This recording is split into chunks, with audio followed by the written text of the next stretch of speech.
Hello students, my name is Dr. Alice Mani.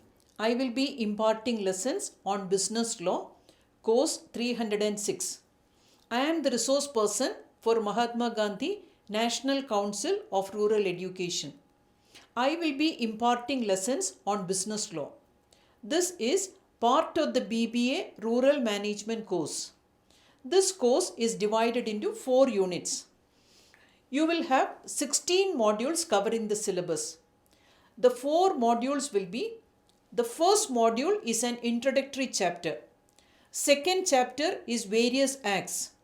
The third is Sale of Goods Act, and the fourth and last chapter is Consumer Protection Act 2019. We will begin the first unit, which is Introduction to Business Law and the Indian Contract Act. This unit will be covered in 3 modules. The first module will look at the introduction to law, business law, and sources of business law. The second module will cover the 10 essential elements of a valid contract. And the third and the last module will cover the types of contracts. This lesson, which is module 2 of chapter 1, will give an introduction to the Indian Contract Act. This module has been structured to cover 3 broad areas in the following way. First, I will introduce the meaning and importance of the Indian Contract Act. Second, we will learn the definition of contract. The objective of the third module is to learn the 10 essential elements of a valid contract. At the end of this lesson, you will be able to understand the need and importance of the Indian Contract Act, get insights into the definition of contract, and also to learn about an important aspect, that is the 10 essential elements of a valid contract. Have you heard about the term contract? What is contract? We come across many contracts in our day-to-day lives. When we travel in an aircraft, bus, taxi, or train, a contract is present for the services we enjoy and the prices paid for the same. Similarly, when we open a bank account or buy shares, insurance products, vehicles, property, consumer durables, etc., there is a contract between the parties.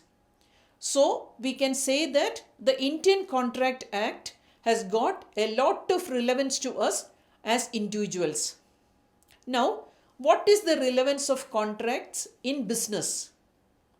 The Indian Contract Act validates the contracts and agreements between parties in business. This act regulates the overall business transactions. Thus, Indian Contract Act plays a vital role in business transactions. The business or trade cannot run smoothly without this act. This does not mean that this act affects only business. It affects everyone in one way or the other. The law of contracts existed from the early stages of human civilization. Just like the safety of person and property depend upon the rules of criminal law, the security and stability of business is dependent upon the law of contracts. Enforceability of promises is the base of trade and commerce, and it is impossible to enter into transactions if we do not have the assurance that agreements once made could be binding. This is the basis of law of contracts. The parties entering into contracts have 2 alternatives open to them. They can either rely on the other's owner to ensure performance, or they can make it a legally enforceable agreement. The word owner is not found in business. Therefore, all the agreements are made legally enforceable. Legally enforceable promises are termed as contracts. The object and function of the law of contracts is to see that exceptions created by promises between the parties are fulfilled and the agreements are enforced. Thus, contracts bind our economic system together. Therefore, the sanctity of contract is the objective of social control and individual liberty. In short, a contract is an exchange of promises by two or more persons resulting in an obligation to do and refrain from doing a particular act. In other words, a contract gives a right to one person and casts a corresponding duty on another person. On the basis of these rights and obligations, there is a remedy in the Contract Act if it is not performed. Hence, a contract is sometimes referred to as an agreement creating an obligation. However, all obligations are not contractual in nature. Examples for obligations which are not contractual in nature are agreements which are social in nature. What are social contracts? Have you heard about it? Are you familiar with this term? I hope you know that. If your friend invites you for a dinner and you agreed, there is not a contract signed between you and your friend. Imagine you couldn't honor your word. But the friend cannot take the action against you because this is a social contract. Other examples of social contracts are if you agree with a friend to go for a movie, dinner, shopping, etc. are all social contracts. A social contract is not an actual contract. No one signs a social contract. The Indian Contract Act 1872 also serves as our protection in every legal agreement we make in life.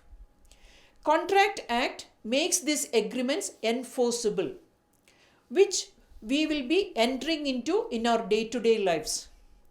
The enforceability of Contract Act means that it gives the other party the power to compensate and obtain damages for breach of contract.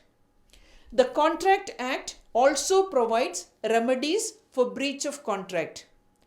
This is the importance of Contract Act for business and in our individual dealings. Imagine yourself as the owner of a startup or business unit or providing services like consultancy, engineering, hospital, etc. Then the relevance of this act is much more. First thing you should remember that a contract is that when a contract is entered into between two parties, it creates an obligation between the parties.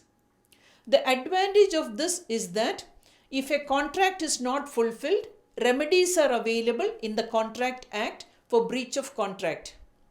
This creates a legal bonding between the parties. Let me take a simple example. If you want to buy a flat from a builder, when the agreement is signed as a buyer, it is your duty to make payments on time. Similarly, the builder has to complete the construction as per the agreement. If it is not compiled by any party, legal consequences will be present. Now, what about social obligations? Do you know what a social obligation is? Social obligation for an individual is an informal need to do something based on social obligations. For example, you have agreed to watch a movie with your friends. But due to some unavoidable circumstances, you had to cancel that at the last minute. Please remember that not fulfilling social obligations will not create any legal obligations. To sum up, if a valid contract is entered between the parties, they can enforce obligations agreed upon. Now, let us see the definition of contract. It is an agreement enforceable by law, which is a contract. A contract, therefore, is an agreement, the object of which is to create a legal obligation. That is, a duty enforceable by law. Thus, as per the above definition, A contract essentially consists of two elements. First, it is an agreement, and second, it's a legal obligation that is enforceable by law. For example, if I am entering into an annual maintenance contract for my water purifier, by paying the required amount, I am entitled to get the 4 quarterly maintenance. The service provider has a legal obligation to do the quarterly maintenance. This is an example for a contract. What are the essential elements of a valid contract? As we have already discussed and understood, a contract is an agreement and a legal obligation. There are 10 essential conditions to be fulfilled as per section 10 of the Indian Contract Act to make it a valid contract. Now we will learn the 10 essential elements of a valid contract. Can you imagine the 10 essential conditions? Can you take 5 minutes of your time and write the 10 conditions to make a valid contract? You have some idea about the essential conditions for a contract from the explanation we have already completed. I know that and assume that you will get some points correct. Now let me tell you the 10 essential conditions. First, it is consensus-ad-idem. Second, intention to create legal obligation. Third, lawful consideration. Fourth, capacity of parties. Fifth, free consent. Sixth, lawful object. Seventh, writing and registration. Eighth, certainty of meaning. Ninth, possibility of performance. Lastly, 10th, not expressly declared void. Now, can you compare your answers with the points given as essential conditions for a valid contract? The first condition is consensus-ad-idem.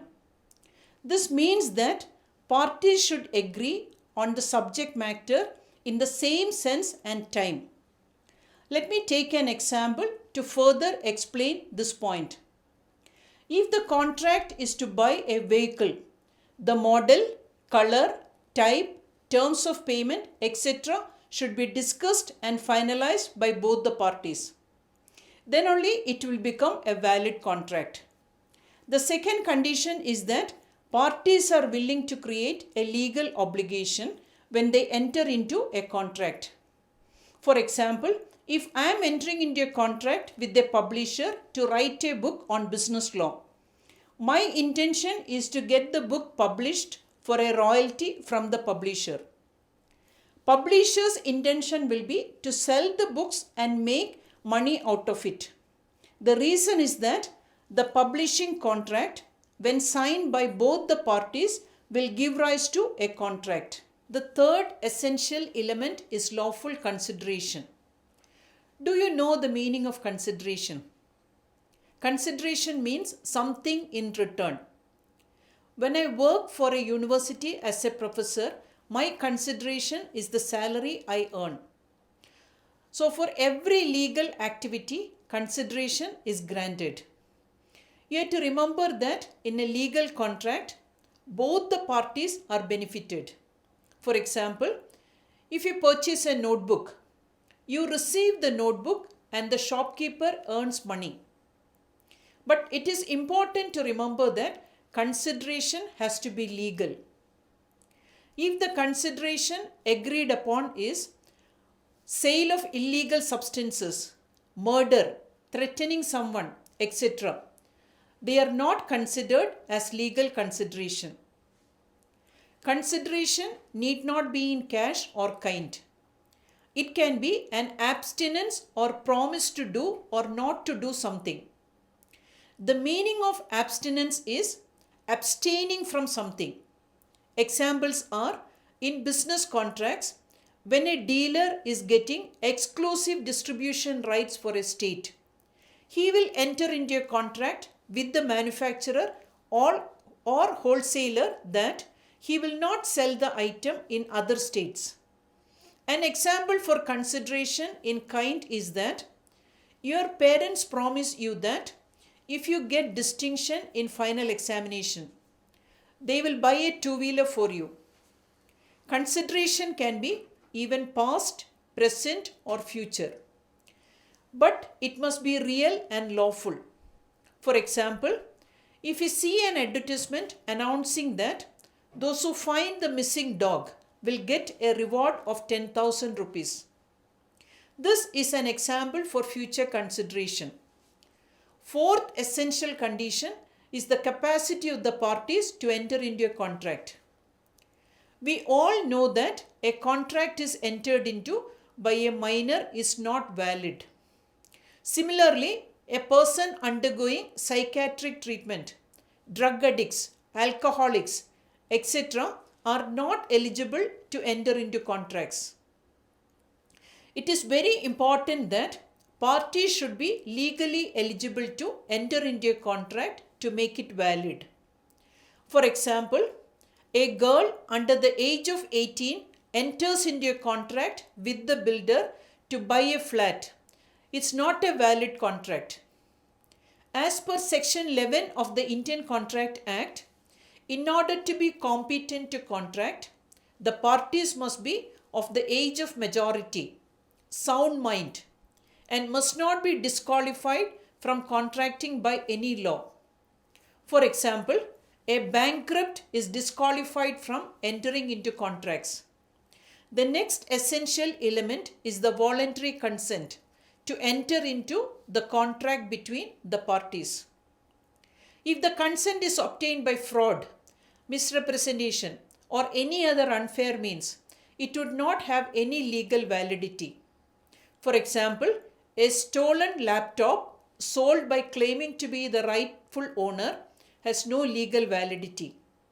The reason is that the contract is entered between the parties by misrepresentation. Then the contract is not valid. The next essential element is the involvement of a lawful object. The object is unlawful if it is forbidden by any act of our country.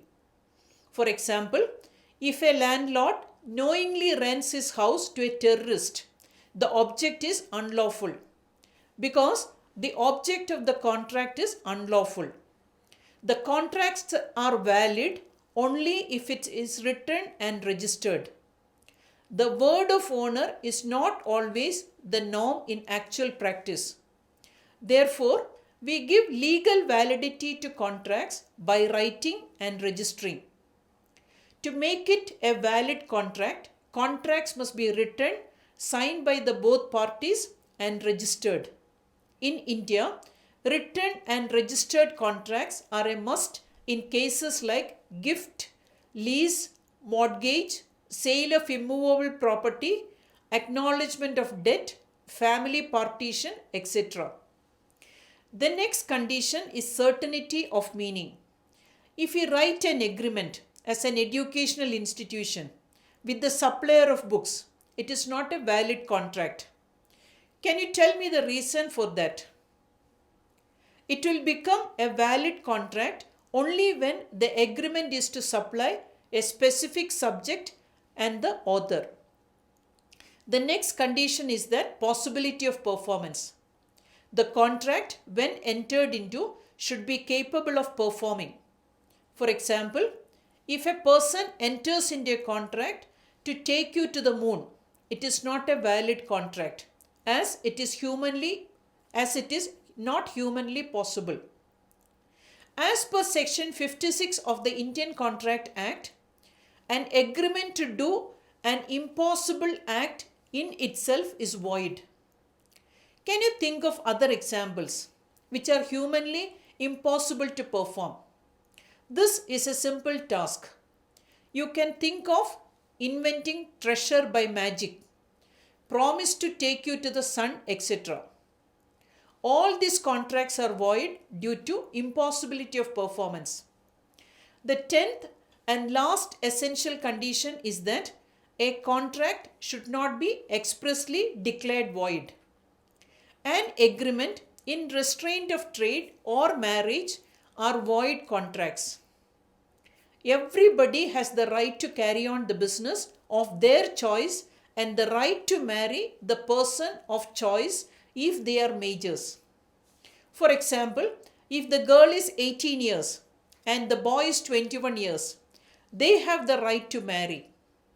Nobody has the right to stop them, even if it's their parents.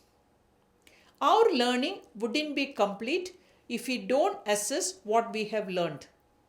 So, here is an activity for you. Write a contract which fulfills all the essential conditions of a valid contract. That we have reached the end of this lesson. In this module, we have covered 10 essential elements of a valid contract. So, this is from the chapter 1 of business law. Chapter 1 heading is Introduction to Business Law and Indian Contract Act. As already mentioned, this chapter is covered in 3 modules. The first module we covered as the video lesson 1, that is, what is law, what is business law, what are the sources of business law. This was the second module, that is, the Indian Contract Act, the basic features and 10 essential elements for a valid contract. And the fourth topic will be the types of contracts. That 4 broad categories are there and with its subdivisions. This I will be covering as a next module in the next video lesson. Hope you got a good insight on the topics we discussed in this module. Thank you.